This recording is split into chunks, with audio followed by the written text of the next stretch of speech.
Well, oh, I forgot. Flamingos. You forgot what about flamingos? Until I saw them on the video, the flamingos. Looking pretty sharp, eh? Oh my god. I got a flamingo shirt. Ollie's game here on Sunday. Whoa. What are you, 12? What are you, 12? 12-year-olds don't wear flamingo shirts. Great day here. Man, you know, you might look at the results of the Meadows and say, geez, I bet you Anthony wishes he had gone after all. For good reasons. But no, staying here yesterday was absolutely the best thing to do. I got to watch Ollie play baseball yesterday and probably make one of the best catches and make one of the best hits I've ever seen him make in his life. He definitely had a lot of fun yesterday. It was a scorcher here in Ohio. What was how was it? 90. Whatever. It was so hot here yesterday afternoon. Everybody was tired, but you know what? Everybody had a great time. They're just warming up here. Getting ready. 9 a.m. game in Ohio. But man, as I said, what a lot of fun yesterday. And yes, sure, I was a little bit jealous, but so happy to watch Austral Hanover and Tailgate Buzz. You guys, you know, I want you to understand, we try to do the best we can, but trying to have these poor buggers race against 4- and 5-year-olds. You saw the difference yesterday? Austral Hanover looked like Mac Lobel yesterday racing against Stallion Series horses because that's where he belonged. And when you had to race him against these aged horses all for the last 4 or 5 starts, it's hard on him. Now, there is good and there is bad. The bad thing was watching him not win, right? The good thing was he got to stretch himself out real good and really elevate himself and push himself. And you saw it yesterday. It looked like a walk in the park for him yesterday. He was so good. And Tailgate Buzz, I told you guys, you know, I'd sent Ronnie Wren a message yesterday, and I said, listen, you're going to look at his program and say he doesn't fit. I'm telling you, we schooled this horse from 55 and a piece. He's ready to go. He said, yeah, that last quarter was 30 seconds, but we were walking around the last turn. If I get him out in the last turn, he wins at 55 and a piece. He was good. And that's pretty much how I expected things to go yesterday for them. Now, obviously, Merchant Man did the best he could. That's the fastest mile of his life. I really just wanted him to follow some speed also. You know, I sent him a message after and said, I haven't really been following the Meadows closely. You know, how much does the maiden trot go? He goes, 58. I said, well, Merchant Man tried 56 and 4 yesterday. He should be competitive. A few good starts, and then we'll probably likely move him on like we did Landing Strip. He did sell yesterday. It's just the right timing, right? It made more sense to make the sale than to keep the horses and try and move them from Kentucky to, you know, somewhere, Yonkers or Plain Ridge or Saratoga to do when you really only had that one win, right? That non-winners of 2, because he's got some money made. You got that non-winners of 2 race, and then you're up into tougher company. So, with Merchant Man, same thing. He can win numbers of 1, numbers of 2. Now, if he starts to, he does have the body type to become a better horse, and Harry swears that he'll follow speed and that he's getting better. And if he is, great. We'll find out in the next few weeks. But wasn't disappointed with anybody yesterday. Well, that's not true. I was quite disappointed. One, Crantini, you know, he when he reverts back to that factory default of ignorance, which he can do. It's very difficult to watch him race. You know, a lot of clients yesterday said, why don't you try this? Why don't you try that? I think Megan and Scotty have in a place where most of the time he's good. And as owners and partners in Crantini, you've learned by now, sometimes you're just going to have to bite your lip. He's never going to be a perfect horse. He just has to throw that one race in where you just like to wring his neck every so often. And that's, you know, that's just sports. That's the horse. That's him. He is not a perfect horse. He is absolutely imperfect and makes mistakes sometimes. And on the days he does it, it's very hard to watch because you know there's a race that went almost a full second slower than Crantini's. The way the race, or Spitfires, the way the race set up, you know, if he had just went out of there, removed or sat behind Dave Pallone, he's 1-2. And I think that's probably how everybody saw it. So it was really tough to watch that take place, but, you know, he's going to be a horse that's going to break our heart. This is not the last time that Crantini is going to break our heart or leave money on the table. That is just the way it is. And there is no equipment on earth that is going to make him good every single time. It is impossible. So we'll continue to do the best we can. He did scope a little bit sick. I know Megan loves him to death and was trying to make excuses for him. She said, well, he was 2 out of 5. So he probably is the mental state of Crantini is if he's not 100%, he's not good. And you know, usually both Megan and Scotty have him in a situation. They did his first 2 starts where he was close to 100% healthy, which meant he went out and did his work. So that was it with Crantini, but man, what a job Spitfire Overseas did. You know, it was funny, I had reported to everybody that Scotty kind of told me that he just thought he was an okay horse. And I said, you know, James did say he thought Spitfire was the best one of the bunch, and he said Crantini would kill him. And it's nice to hear Scotty, who goes with Crantini, say, you know, Crantini's a very talented horse, and he believes he's much better than Spitfire. But when push comes to shove, one, Spitfire is pretty consistent animal and mentally tough. There's a horse that was not healthy in Plain Ridge, went out and raced great. Was not healthy in scoping afterwards in the Poconos, but still went out and did all the work he could. And the few little equipment changes that Mark had, I know Mark had said to Scotty and likely Megan, you know, those bell boots, not really a big fan of the bell boots on Spitfire. And he was right. You know, he's probably right. And it wasn't that I loved the bell boots. I never went with them, virtually. So I really have to disengage, so to speak, when it comes to Spitfire. I never went with him training down. That was all James and Dominic. I never qualified him. I schooled him one time and raced him at Plain Ridge. So I'm just happy the horse is racing good. What a beautiful horse. When he stretched out coming out of the last turn, Scotty called me and goes, honestly, I didn't even have to pull the earplugs. He said, I kicked him out coming out of the turn, and as soon as I did, I knew I didn't really have to. He just drove away and jogged. 27-1 on the end of a mile 53. He was dialed in. And you know what? I know that Megan loves Crantini, but she's done a great job with Spitfire, and I can't wait to see how these horses are going to race the rest of the year. We do, as I said, have to reserve ourselves to the point that Crantini is going to make us pull our hair out once in a while, but overall, for now, that's 2 second-place finishes and a break this year. Still on the good side of racing, and we will continue on as we go along for the rest of the year. I'm a little, obviously, distracted watching Ollie warm up. So, very happy with Spitfire. Ecstatic with Austral. So happy to see him get back in with horses that he can and should kind of beat up on a little bit. Somebody said, oh, he's almost good enough to go in the Pennsylvania Sires now. He's not going to any Pennsylvania Sires. He's going to stay right there, do some damage in the Stallion Series and get his confidence way back up to where it was last year. And then Tailgate Buzz, great to see him with a comeback race. He looked good. Ronnie Wren was very happy with both the horses yesterday. Now, last night in Ohio, I was a little disappointed with myself. You know, I was a little far too hard on Stay Special. You know, it's a filly that, again, was scratch sore out of the post parade in Kentucky, and then off 2 weeks, brought her back here, didn't train her, and then left out of the 8-hole, put her on the front. And I could have put her in the 2-hole, but then I would have been behind a bad horse. So I won't blame myself for not putting her in the 2-hole. But when Billy Davis came first over with my real, the most serious competition of the race, I believe, was him. When he came first over, I should have just let him go. I let him go. I'm still fourth, maybe. But it's a good tightener for her. And, man, she's such a sweetheart. For a filly, her knees do bother her quite a bit. $8 supper. Playing around in the stall after. She's such a sweet filly to be around. I'll tell you what, I'm going to look. If she has a sister or a brother or something this year, I'll be going to look at it for sure. I just love the work ethic of this filly, and I just put her in such an impossible position last night that I didn't do good by her, to be honest. And, you know, if we can get her right back in 7 days, which I hope we can, if we can do that, then obviously drive her a little more conservatively. Put her in a place where you're close, but not in the firing range, so in the firing line, so to speak. So, Stay Special was Anthony's fault last night. My fault.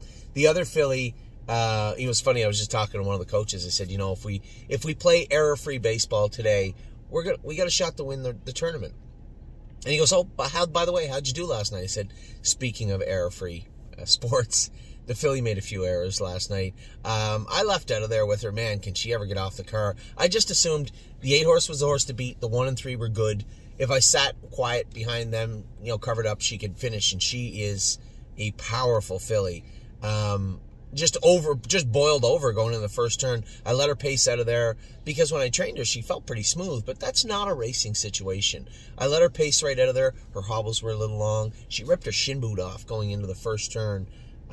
Just strong, powerful, wiry filly. She'll beat those horses next week. few little, now that I can see what she's doing, as I said to Jason, I said, yeah, if Erin had been leaving more and I had just coddled her into the first turn, would I have got her around? Probably. Would she have won? Maybe. But man, she just felt so powerful coming off the car. Almost probably need to come in one hole, change her shoes a little bit behind. She is crossfiring. That's where that shin boot came flying off. And then you saw her making that huge recovery in the last turn. Big sweeping move. Had she not got out of gear in the last turn, I'm probably only beat 3-4 lengths maybe, if that. She was very, very good last night. Just as we talk about error-free, we need to help her out. And once we change her shoes around a little bit, I think you're going to see a much smoother and very, very nice filly next week. I really like this filly. I think she's got a lot to offer for us. We went to Ontario last night. 51-4. First start off the shelf for Looks Like Money. How good is this trotter? This is his first start as a 4-year-old. He trots 51-4. What a hell of a mile that was. He was very good. Actually, I want to talk to Harry today. I did leave it up to Harry. I said, if you want to go to New Jersey with this horse, you go to New Jersey. I'll happily pay your accommodations. You can go down, race the horse in New Jersey yourself if you want. And I know that he thought about it. That's how good he thinks Looks Like Money is that he thought, or maybe is thinking about it. Ultimately, if he does, I'm happy to do that. If he decides to send him down there, I suspect Megan will get Looks Like Money. I don't believe Scotty had anything in the graduate. I don't think he's driving. He drives a lot for Aki, so he's probably has something. But that's the other thing. I'll talk to them tomorrow. I want to talk to Harry today. Text him and ask him if he wants to go to New Jersey. Do you have to race in the first leg and race in the second leg? Say that again. Do you have to, like... He can skip a leg, but there's no point. No, I'm just asking. There's probably horses that didn't bother coming. Oh, yeah, no, you're right. There most definitely is horses that didn't bother coming. So that's what I was getting to next, is that I'll ask Scotty if he has any plans for the graduate, and if he does, then we can send the horse to anybody. The reason being is that you may have figured this out by now. And it was funny because somebody asked me the other day, they were like, hey, there's other people that have girlfriends and they drive against their horses, and I said, you guys don't know Scotty.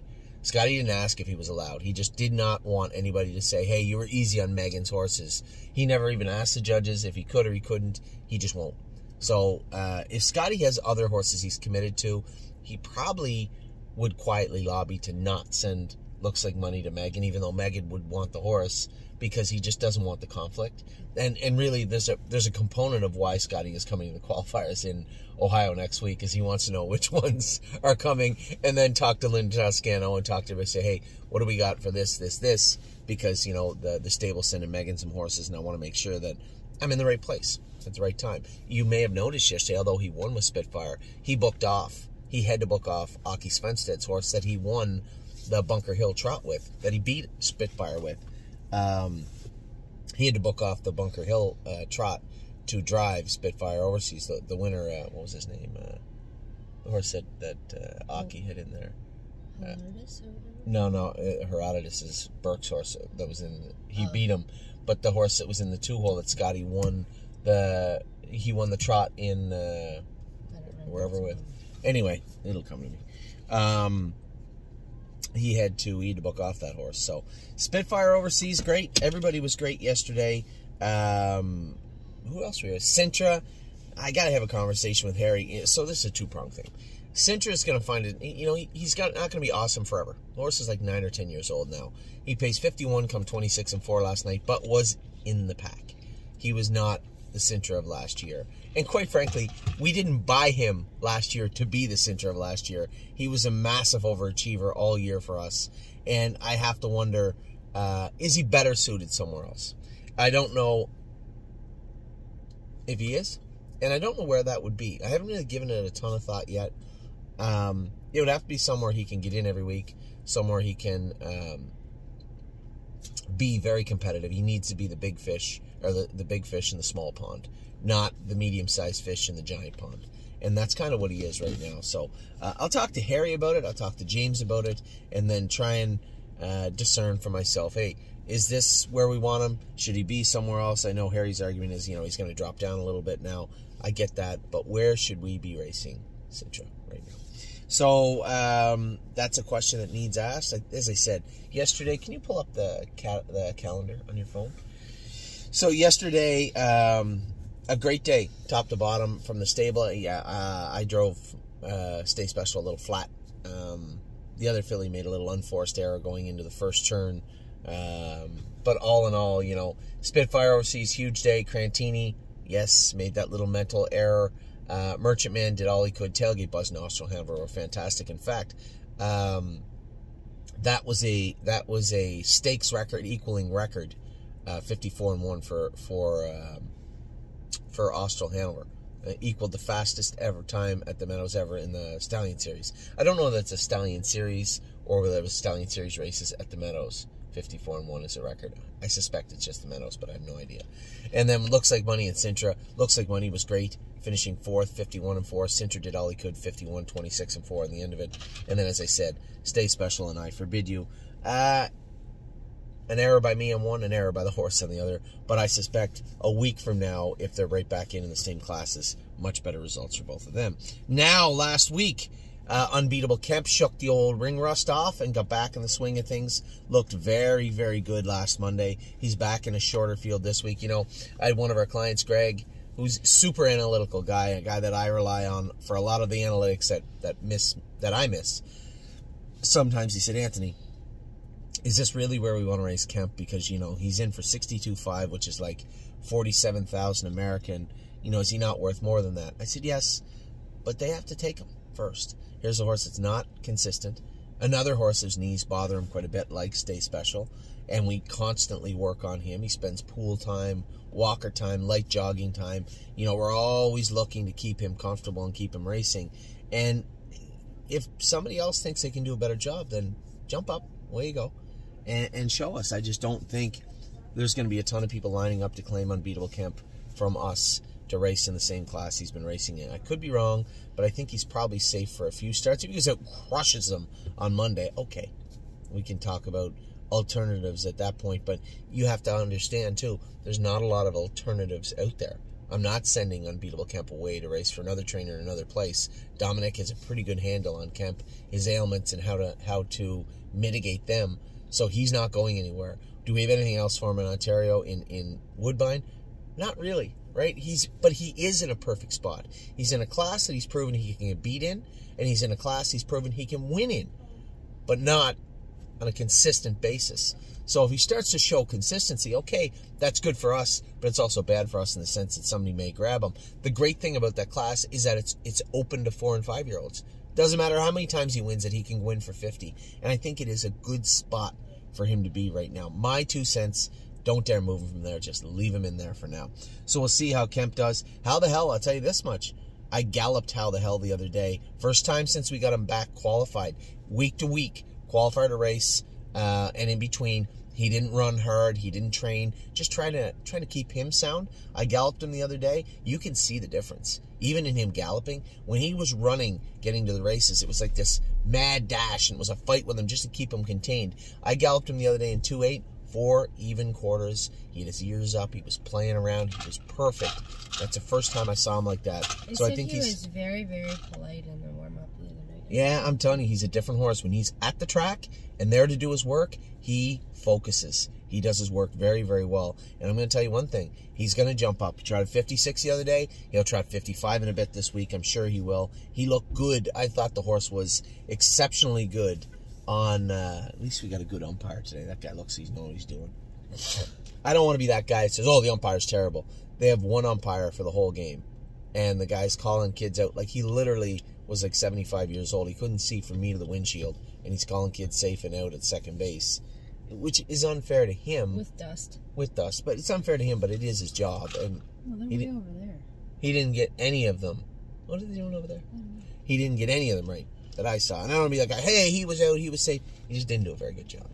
Anyway, they got a younger guy here today. I just see him walking towards the field. So that's good. That's a good start. Locatelli in the mix, right? And everybody's like, oh, he's not good right now. You guys forget, Locatelli is a solid 52-ish trotter. He's not quite as good as Looks Like Money. He's a 52-ish trotter that jumped up that one night winning 50-4 and equaled the track record. But then since then has always hung out around 51, 52, 53. And I think, yes, small fields are not his forte. right? Get him in a 7-8 horse field where he draws a 6-hole. He can get out of the gate, get spotted up front. I think you're going to see the best of Locatelli. Small field, get away 5th, slow half, and try and charge at the end of it.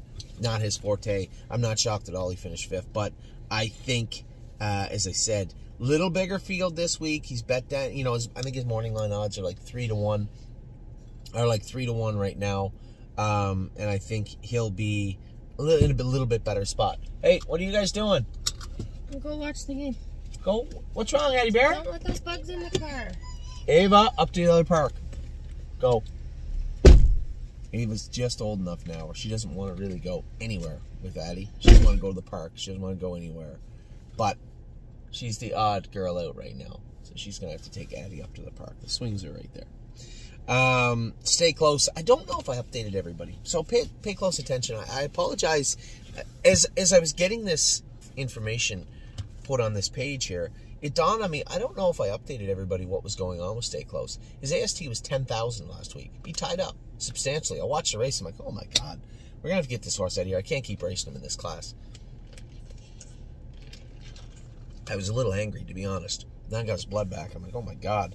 So it'll take a good week to get it down where he can race probably 2 starts where he's good again, but just jumped up out of nowhere. That's a substantially high AST muscle count. Huge. So Stay Close. I suspect he'd cut that in half pretty quick. It'll be down around 2,000 when he races next week, or a little bit lower, and then the week after that would be great. But that is exactly what took place with him the other day. Now, Renegade Gypsy still looks a little off right hind to me. There's nothing there that the vet could find, so he changed his shoes around a little bit. I believe Mario said he just put egg bars on him behind. He's going to race tonight at 8-5 in Georgian Downs.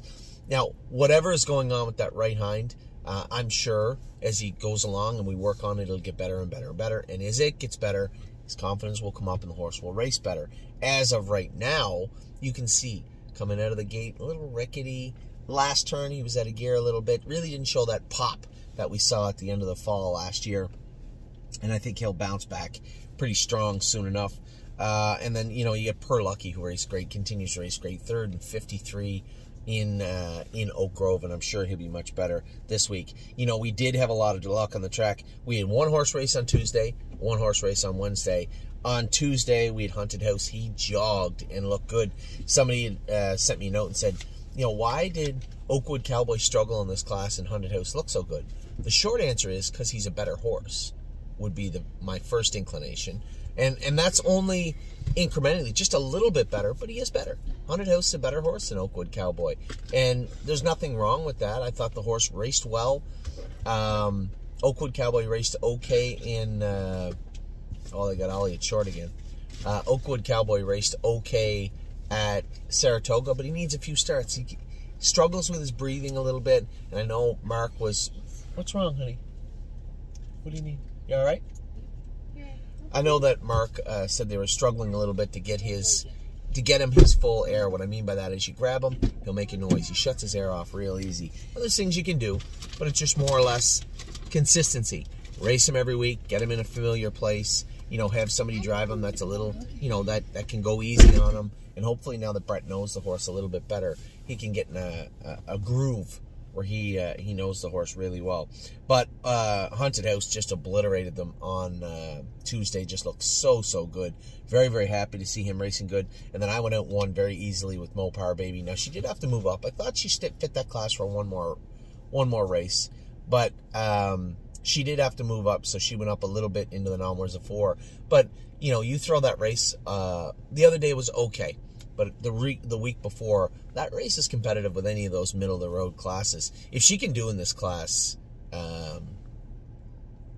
Wednesday coming up, if she can do in that class, she's good for a couple of months, probably. She looked very, very good last week. Then Thursday, obviously, we had a conversation about Patrick the Piranha, how I thought Brett did right by the horse. And, yeah, he got locked in, but horse probably needed to be locked in, to be honest, a couple of starts. That GGT is Mark and Melissa, get that to come down. And that AST also, you're going to see him get better and better and better. But I think it is worth noting, he has never won in 49 or paced in 49 for us, I don't believe. Maybe 49-4, maybe once, I have no idea. But for the most part, 150 was him. That's 5 lengths behind the the winner in the last week and 3 lengths behind the week before. So we're asking him not only to be as good as he was last year, but hey, if you don't mind, be a little bit better. So I think it's worth telling everybody just to keep that in mind when you start saying, oh, Patrick this and Patrick that. Patrick's never pays 49 for us, and he has to right now. And he laid over them last year. He's not a layover this year. There's a couple of tigers in there this year. So hopefully we can have the very best form of Patrick the Piranha, and hopefully that very best form is good enough to win that class. But I thought that Brett gave the horse a pretty conservative and a pretty heads-up drive in regards to his race this week. 5 fish species, I think she answered the question, can she do it Yonkers right now? Does she belong there? Can she race there? I think the answer's unequivocally yes. Ooh, the game's about to start. Good pitch. Friday, Kings County made that break. No hobbles on. I know that Stacy was a little revved up after the race. And I told her, I said, hey, if we're going to race him with hobbles, you don't have to requalify him. You do in Ohio. But you can just put the horse back in. You can put him in to go at the Meadows. He can race off a qualifier, and you can just tell them to put the hobbles on him if you want. So I think that's the plan for Kings County this week. Horse looked all right. Just looked like he's got himself in trouble with hobbles on in that situation. Kind of getting doubled up at the quarter pole. He's a bit of a bossy bugger. Good pitch, kid. Bit of a bossy bugger, but raced really well. Yo Mister was awesome. 52-1. Man, that horse looked good the other night. Getting better and better and better. Tactical Mounds, I talked to Scotty, and Scotty's like, I get drug into the race. I said, yeah, I know. It's just not where you wanted to be. I get that. It's tough. When you have a horse that's in the mix, to try and find that perfect trip, I don't care if you're, the money man, Scott Zeron, or whether you're me. It's tough to find a perfect trip for a horse that needs a perfect trip, right? Ooh. Pitch wasn't as good. So Tactical Mounds, she finished 6th or 7th, but trotted 53 come 27. She's getting better. JK Victory finally found the winner's circle in impressive fashion. 49-1 over Indiana's Hoosier Park. I thought the horse looked very, very, very good. Really, really happy with JK Victory, and really happy with the way he's come back to life since getting back to his native land, so to speak. That's a strike. Very happy with him. Cash Deals looked good the other night. I don't think she's ever looked as good as she is right now. And Patricia said she could probably do in the grassroots. Yeah, we're not racing her in a probably do situation. We're racing her in a probably win situation. So she'll continue to hang around the Prospect Series and those smaller venues for a while. She's done very well for us this year, and she's done well because we've done right by her. So very, very happy with, very happy, smart play. Very happy with Cash Deals this season so far. And Cunning Connie, she wasn't horrible. She's a very, very mediocre, okay horse. She wasn't horrible the other night. Finished 4th, trotted 2 minutes. But truthfully, I waited till the end. But the biggest story of the week, I've had people from Lexington and New Jersey and New York ask me about, there you go, that's all right. That's all right, don't throw it away. Ask me about the Walner colt that we qualified in Ohio. The Walner colt looked really, really, really good. What's wrong? Can you pass me some money? We're going to get drinks from the... Yeah, hold on, honey. Don't get too many drinks. That's all I got. Okay. Oh,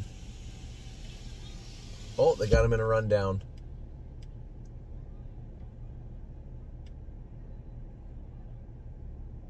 Got him. Yes. Got the kid in the rundown. So we had the Walner colt. Was amazing the other day. I knew he'd go a good mile, but I didn't care if he did. We were only going to qualify him once. I figured he'd get around. He's never really had a problem with braking. Got away 3rd. Just floated him to the outside. Man, did he ever explode first over. What kind of mile was that? 58-3, wrapped up, ear hood on, snake cord on. 58-3 last quarter, 27-4.5 mile track. How good is Pickpocket? And it really overshadowed another huge mile. There you go. Good baseball, boys. Really overshadowed a huge mile also by the Captain Treacherous colt, right? In Arson. He was so good. Last half 56-4, last quarter 27-4. All those pacers in there. Even Militant had to qualify against 3-year-olds. All 5 of those horses looked great. Went back to Ontario the next day, schooled 5, and they were awesome.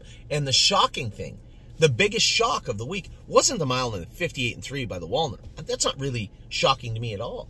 The shocking mile was from Ready for Money, or Ready for Landing. Ready for Money. Ready for Landing.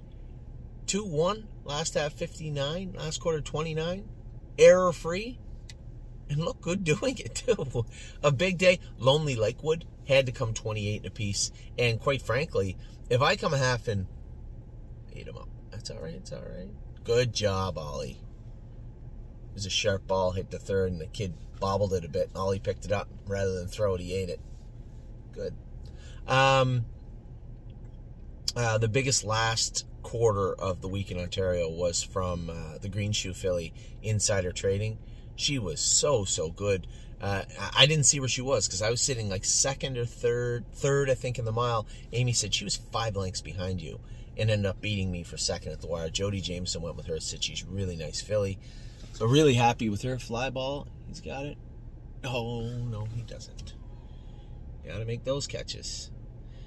You know, 9-year-old baseball, the biggest killer. The biggest killer is errors. And I just saw 3 in one play. 2-0, I think. Maybe 3-0. They're just kids. Anyway, all the schoolers and qualifiers were good this week. Really happy to see things starting to come around. Scott Zeron is confirmed for next Thursday, and I actually think my brother Mark is also likely going to make it. So should be a really good time. I count 23. I count 23 horses to qualify next Thursday morning. We'll see how they go, but really happy and excited by the 2-year-olds. Very uplifting day yesterday from the Pennsylvania horses. We get everything starting to rock now. It won't be long before everything is going full bore every single day, and that's the best part of the year, right? Was when we look at it, pull that calendar open, and there's 6 or 7 to race every single day. That's the coolest time of the year. So with that, I'm going to let you guys go. I'm going to finish watching my boys' baseball game here, and wish them some luck because they're going to need it. Still got all the videos due. Just my opening done today. I want to take my time. I want to take my time and take in the whole weekend because I'm going to tell you, I think it's one of those weekends. It's been one of those weekends where you just remember it for a long time. And the catch, the hit by Ollie yesterday, and hopefully the team winning here, a big weekend for us. So with that, I'm going to let you go. I hope you guys had even remotely as good a weekend as I had. Win, lose, or draw. This game, it's been a tremendous weekend and a lot of fun for the McDonald family. So I'll let you go. Soak up your Sunday. It's been a great weekend here in Ohio. Take care.